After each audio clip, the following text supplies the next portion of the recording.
মুঘল স্মৃতি বিজড়িত ঐতিহাসিক মুঘল দিঘি, যা খনন করা হয় 1800 খ্রিস্টাব্দে, যা চট্টগ্রাম জেলার রাঙ্গুনিয়া উপজেলার হুসনাবাদ ইউনিয়নের মরিয়মনগর রানীরহাট সড়কের পাশেই অবস্থিত।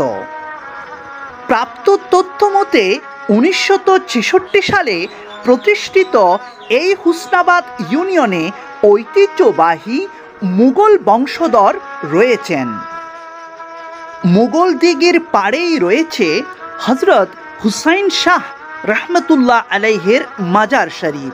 এর পাশেই রয়েছে তৈয়বিয়া তাহেরিয়া সাবেরিয়া জামে মসজিদ, যা 2014 সালে শুভ উদ্বোধন করা হয়। এর পাশেই রয়েছে ঐতিহ্যবাহী দ্বীনি শিক্ষা প্রতিষ্ঠান তৈয়বিয়া তাহেরিয়া মির্জা হুসাইনিয়া সুন্নিয়া আলিম মাদ্রাসা।